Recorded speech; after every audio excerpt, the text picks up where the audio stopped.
I think the number one factor why some people succeed where some people don't succeed is commitment. I mean, I think that's clear.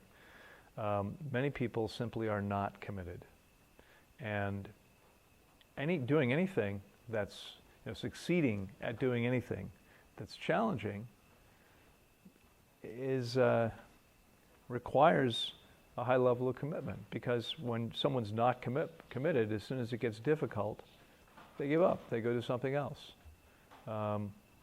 They give in. And I think one of the other piece that's probably equally as important is that many people simply haven't done the work on the emotional side.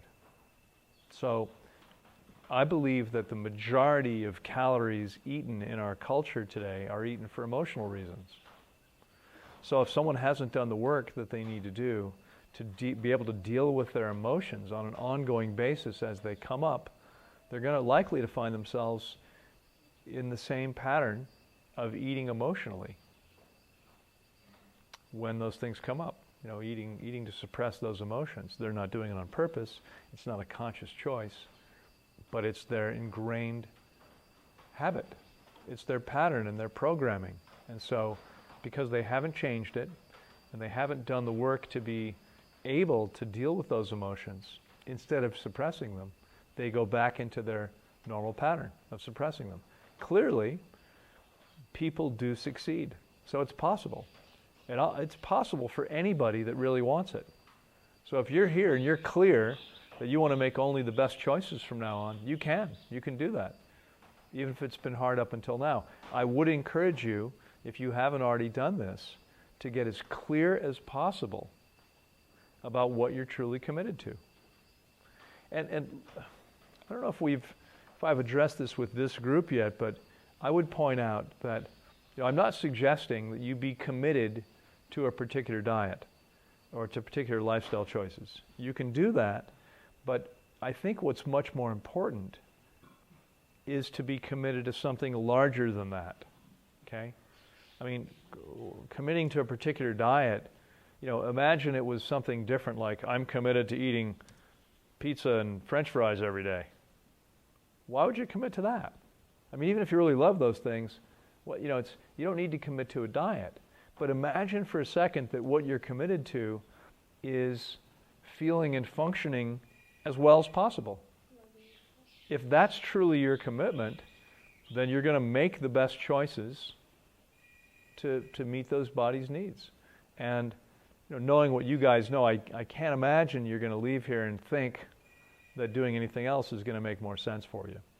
So being clear about a higher level commitment, what that is, what that's going to require, that's hugely, vastly important.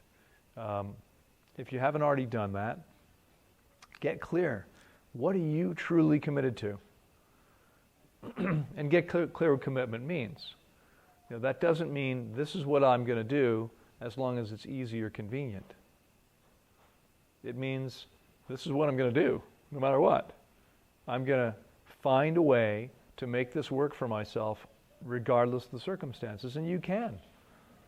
It's entirely possible. I've done it for over 20 years. Wherever I've been, there's always been a way. Sometimes, in some places, the food hasn't been the highest of the fruit. In Scandinavia, not so that high quality, depending on the time of year perhaps. But it's available. You can do it. So far I've yet to be anywhere where I wasn't able to do this. And I've been in many countries, close to 25, I think, and have found that I've always been able to find what I needed. The other piece, if you're not already doing this, is get completely clear that you need to be willing to be with your emotions. Okay? It's not like there's a lot of complex work to do. The work is being with your emotions. So and of course, one of the things that's necessary for most of us in order to do that is to stop distracting ourselves, right? So as I said to you guys yesterday, maybe no more time online than necessary. Of course you're going to talk with each other. Amazing people here. Get to know each other. But spend the bulk of your time being with yourself. Be quiet, go inside, listen to your body, pay attention to what's going on for you. Don't be outward directed, because you're not going to really experience your emotions that way.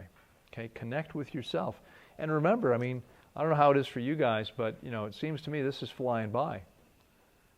You guys are 2 weeks now here, and for many of you who are fasting 3 weeks or 4 weeks, you're going to be done before you know it.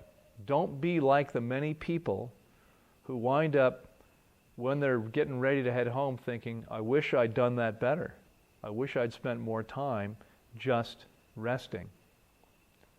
You got the rest of your life to do whatever you want, okay? You don't need to there's nothing you need to do right now, including Facebook and etc. So minimize all that stuff.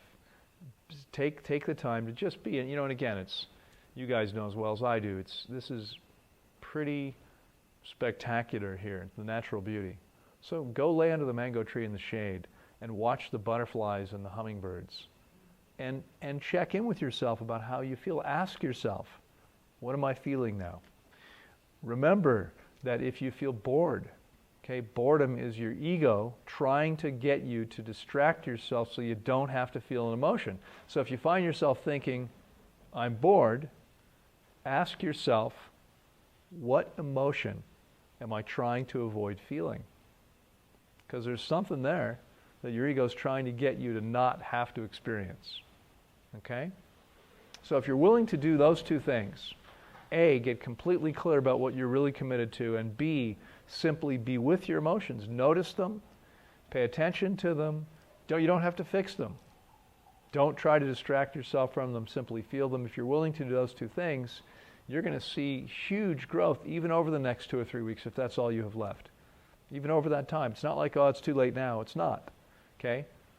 Get as much benefit as you can from the time you have left, and you will leave here a different person emotionally and spiritually, which I would suggest is at least as important, if not much more important, than the physical benefits you're going to get. The physical benefits are happening, and they're real, and they're huge. They're huge. But if you don't do the emotional work, you're not likely to maintain those physical benefits, because you're going to wind up backsliding the way so many people do. Okay? Just remember, not everyone does that. Some people succeed. You can too. It's up to you. Okay? Questions about any of that? Is that all clear to you guys? Yeah?